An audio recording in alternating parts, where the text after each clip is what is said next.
Bem-vindo à nossa terceira aula do mini curso de Defesa Psíquica.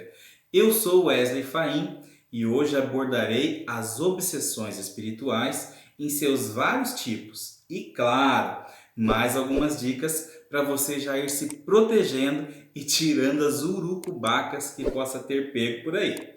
Se você não assistiu às primeiras aulas, clica ali no card para assistir e se já assistiu, vem comigo! A obsessão é a ação persistente que um ser exerce sobre o outro, desde uma simples influência moral até perturbações complexas do organismo e das faculdades mentais. Popularmente, a palavra obsessão é usada quando se tem uma ideia fixa em algo, gerando um estado mental doentio, manias, cacoetes, atitudes estranhas, enfim. Nós utilizaremos esse termo com o sentido de perseguição, que não deixa de ser uma mania, né? Não deixa de ser uma ideia fixa de um ser no outro. Bom, quase sempre a obsessão exprime vingança tomada de um espírito e cuja origem se encontra nas relações que o atacado manteve com esse obsessor em épocas passadas. Muitas vezes torna-se um ciclo repetitivo, pois esse obsessor ele vem cobrar algo que foi feito contra ele no passado. E isso pode se repetir inúmeras vezes num ciclo vítima-algoz, algoz-vítima, enfim, até que uma das partes consiga se libertar das culpas, do remorso ou do ódio. Por quê, gente? Porque enquanto um está pensando no outro, é fácil de se conectar, cria-se uma correlação aí, né? Existe o que nós chamamos de entrelaçamento quântico na física quântica, nós podemos explicar aqui, fazer uma comparação com isso.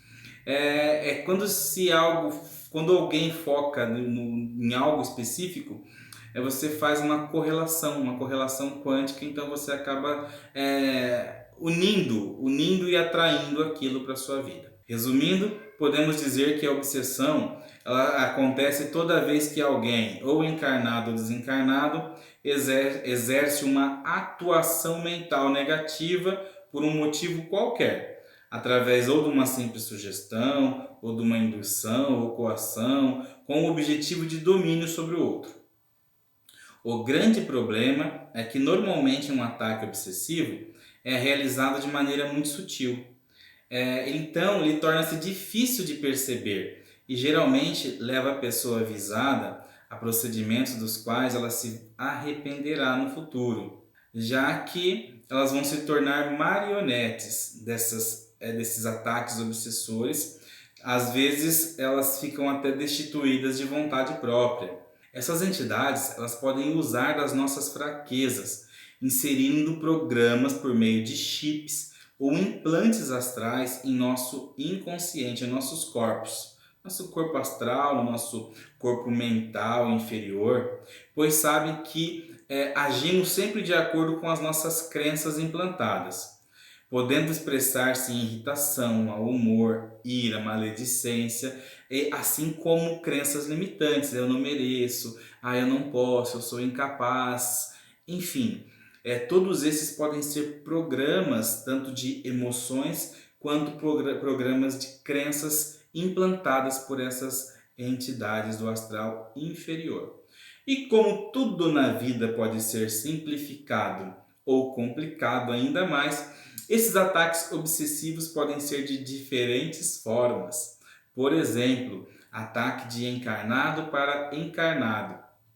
Então isso acontece nos estados de vampirização energética, onde normalmente encontramos ciúme, inveja, paixão, desejo de poder, orgulho, ódio, e várias vezes é exercido de maneira tão sutil que o dominado se julga extremamente amado, até mesmo protegido. Por exemplo, pode ser um marido ou uma esposa controladora, pais que querem obrigar os filhos a fazer tudo do jeito deles e até filhos rebeldes que jogam as suas frustrações nos pais e estão sempre exigindo cada vez mais. E tem acontecido muito isso ultimamente, não é? Isso pode ocorrer durante um estado de vigília e durante o sono em projeção inconsciente. Talvez até projeção consciente, se a pessoa tiver práticas, né? Conhecimento de práticas aí espirituais, então ela pode fazer isso sim. Muitas vezes isso acontece dentro de uma família quando há o encontro de espíritos que não conseguiram se entender. E a espiritualidade faz com que esses espíritos renasçam na mesma família, no mesmo núcleo familiar, para que eles possam se entender. Uma vez que eles não conseguiram chegar ao entendimento de outras formas, eles são unidos pelos laços sanguíneos para ver se é possível essa reconciliação. Muitas vezes acontece reconciliação, outras vezes não. Então é por isso que às vezes numa família a gente vê que sem motivo algum existe uma certa aversão, um certo rancor, mágoa, uma certa disputa entre os membros ali, mesmo que seja um pai, filho, irmão, enfim. Essas situações podem ocorrer e a espiritualidade faz isso como uma forma de tentar harmonizar aquela disputa. E, gente, se isso não acontece, isso vai piorando, vai vindo até um ponto de que esses espíritos podem vir uma verdadeira simbiose e, de repente, reencarnar como o conhecido como gêmeos siameses, para que eles ali consigam entrar em harmonia, uma vez que eles não podem se agredir. Então, esse também é uma forma da espiritualidade tentar harmonizar aquela situação entre os dois espíritos. Infelizmente, existe um número pequeno das entidades que conseguem triunfar nesse âmbito, conquistando o sentimento de fraternidade, de tolerância e amor. Desencarnado para desencarnado. Esses são espíritos, né, que se obsediam, os desencarnados que dominam outros desencarnados. São expressões de um mesmo drama que se desenrola tanto na Terra, na parte física, no plano físico, quanto no plano astral inferior. Então nós vemos as disputas que se iniciaram no plano terreno e essa disputa foi tão grande que quando os dois desencarnaram, isso continuou ali a nível espiritual, um atacando o outro, obsediando o outro, um culpando o outro, um buscando vingança em relação ao outro. De encarnado para desencarnado. Pessoas encarnadas que obsediam pessoas desencarnadas. Isso é mais comum do que parece. Acontece muito com as pessoas que perdem seus entes queridos. Lembrando que obsessão não é feita apenas quando eu quero o mal, mas, por exemplo, quando eu estou muito apegado a alguém e não tiro o foco daquela pessoa, isso não deixa de ser um ataque psíquico. Essas pessoas que ficam presas, né, as pessoas que perderam os entes, que esses entes desencarnaram, elas são expressões do amor egoísta que geram emissões mentais constantes de dor, revolta, remorso e desequilíbrio que pode sim transformar-se em uma obsessão e que irá afligir e atormentar esse desencarnado. Então é bastante comum também que herdeiros insatisfeitos com o partilho dos bens determinada pelo morto se fixem mentalmente nesses. Né, com seus pensamentos de incomodação, de rancor, de revolta, de sentimento de injustiça. Então essas disputas de herança afetam dolorosamente aqueles que se desprenderam da matéria, mas que ainda não conquistaram uma posição espiritual de equilíbrio. E mesmo neste caso, a disputa entre os herdeiros em torno dos bens irá preocupá-los, irá de alguma forma incomodá-los. Eu lembro de um caso numa sessão apométrica em que uma consulente foi procurar ajuda e nós abrimos a sessão apométrica porque ela não conseguia dormir, ela acordava cansada demais e ela achava que ela estava sendo obsediada, né? E o que nós descobrimos é que, na verdade, ela saía em projeção durante o sono e ela ia perturbar o espírito, ela ia incomodar o espírito, ela ia obsediar o espírito. E lá eles travavam uma disputa durante esse processo e ela acordava acabada. Então, ela que estava obsediando, porque tinham situações mal resolvidas que ela ia lá, ela tentava coagir esse espírito. Então isso é muito comum, é mais comum do que a gente imagina. Desencarnado para encarnado. Esse processo obsessivo entre os seres invisíveis e os que estão encarnados parece ser o de maior incidência. Provavelmente por ser mais fácil ao desencarnado de influenciar, de dominar a mente daquele que está limitado, por este veículo somático. Eles agem nas sombras. O obsessor tem a seu favor o fato de não ser visível e nem sempre percebido ou pressentido pela vítima. Nem sempre, contudo, o espírito está consciente dessa sua influência negativa sobre o encarnado. Muitas vezes, desconhecendo a sua situação, pode, sem saber, aproximar-se de uma pessoa com a qual se afinize e assim prejudicá-la com as suas vibrações. Outros o fazem intencionalmente, a maioria com o intuito de perseguir ou vingar-se. Obsessão recíproca.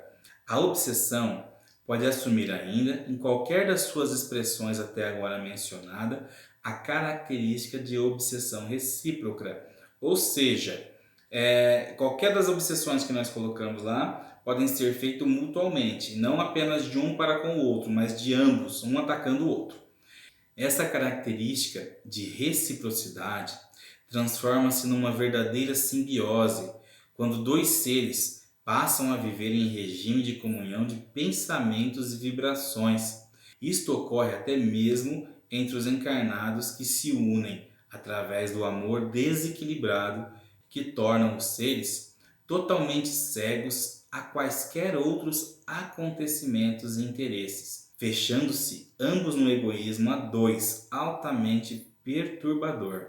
Esses relacionamentos, em via de regra, terminam em tragédias se um dos parceiros modificar o seu comportamento em relação ao outro. Não raro também encontramos em trabalhos apométricos casos de obsedados que estão sendo tratados e que afirmam desejar livremente do obsessor. E, no entanto, quando há comunicação e o encarnado chama instantaneamente, diz precisar dele, ou seja, ele acha que está sendo atacado, mas ele está totalmente ligado em simbiose. Alguns chegam mesmo a proclamar que entre ambos existe uma paixão muito forte, razão essa pela qual eles têm que permanecer juntos. A autoobsessão, também muito mais comum do que imaginamos e de difícil admissão por parte das pessoas. A grande maioria prefere lançar toda a culpa dos seus tormentos e aflições nos espíritos, livrando-se das responsabilidades. Kardec vai mais longe e explica que alguns estados doentios e certas aberrações que se lançam à conta de uma causa oculta derivam do espírito do próprio indivíduo. Tais pessoas estão ao nosso redor, são doentes da alma. Percorrem os consultórios médicos em busca de diagnóstico impossível para a medicina terrena. São obsessores de si mesmos, vivendo um passado do qual não conseguem fugir. Resumindo, nós temos obsessão encarnado-encarnado, desencarnado-desencarnado, encarnado-desencarnado, desencarnado-encarnado, obsessão recíproca e auto-obsessão. Em todos esses tipos, gera-se o vampirismo energético. Esse processo de vampirismo pode te tornar um vampiro também, além de gerar elementais artificiais, que são uma forma de pensamento, maldição, ou seja, qualquer forma de energia direcionada para um determinado ponto, gerando desse modo uma intenção. Portanto, também temos os elementais de amor, de aspectos positivos, mas que só é possível se captar quando vibramos numa frequência muito elevada de vibração. Já os elementais negativos vão se fixar no ponto de maior fragilidade que possuímos.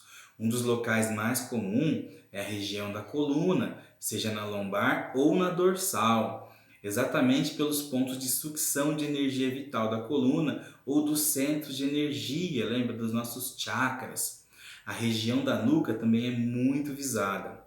A região lombar está relacionada com o cóccix, com o chakra raiz, e a dorsal com o chakra humeral, que é um ponto de segurança do cardíaco, sendo esses dois pontos muito atacados e obsediados. Assim, nós temos uma ação energética causadora tanto de dores na coluna quanto de problemas digestivos. É importante focar que a melhor maneira de nos protegermos é vibrar sempre em frequências elevadas de alegria, felicidade e amor. Quando elevamos o nosso campo vibratório, esses vampirizadores não conseguem nos alcançar, mas isso pode ser muito difícil se manter o tempo todo.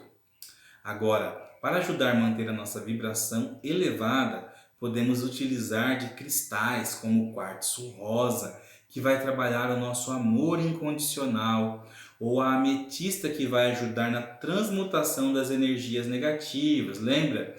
Assim como você pode visualizar a cor violeta, a ametista tem essa mesma capacidade da chama violeta.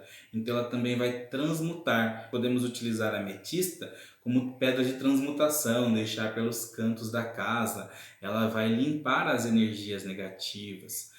Você pode estar utilizando também a ametista para zerar contas. Então, toda vez que chegar uma conta na sua casa, você põe a ametista em cima dessas contas, porque ela tende a levar tudo para o zero, para zerar, para você recomeçar. O que você não pode fazer é utilizar, por exemplo, usar uma ametista quando você quer aumentar algo. Por exemplo, pegar uma nota de dinheiro e colocar a ametista em cima, ela tende a zerar. Então você vai zerar as suas finanças, zerar o seu dinheiro. Tudo aquilo que nós formos utilizar, nós temos que saber como funciona para que nós não utilizemos da forma errada. Outro cristal muito interessante de utilizar é a turmalina negra, porque ela faz uma proteção e banimento das energias nocivas. Outra forma que eu uso muito para a limpeza dos meus chakras, que eu uso até no procedimento algumas vezes em atendimento, é acender uma vela, que eu até utilizo às vezes a cor violeta da vela, e coloco por alguns instantes em cima de cada chakra, visualizando o fogo transmutando todas as energias nocivas, uma vez que a preferência dos ataques são nos chakras. Esse fogo vai transmutar esses ataques, essas energias negativas e ancoradas. E o uso de óleos essenciais também em casa, por exemplo, a lavanda e a mirra. Óleos essenciais não é essência. O óleo essencial ele é extraído da planta. Normalmente ele é 5 ml, 10 ml, 3 ml, dependendo do tipo de óleo. Se você acha aí uma essência de 100 ml, normalmente essa essência ela é mineral, ela não é vegetal. O que nós queremos aqui é a vibração da planta. Então, nós precisamos utilizar o óleo essencial. Toda vez que alguém falar óleo essencial, se refere ao óleo extraído da planta. E essência é uma essência artificial, feita à base de óleo mineral. Eu vou deixar também o Instagram da Anciã Alquimista na descrição, e quem tiver interesse, lá tem diversas fórmulas de florais, de aromatizadores, sais de limpeza energética, que vocês podem adquirir para essas limpezas e proteção. Esses produtos são elaborados com base de óleos vegetais, óleos essenciais, ervas medicinais, ervas de limpeza, enfim, tudo natural, realmente feito para que tenha eficácia. E não se esqueça de deixar o seu like nesse vídeo e comentar se já utilizou algum óleo essencial ou cristais que você tenha por aí. E até a próxima aula e fique na luz!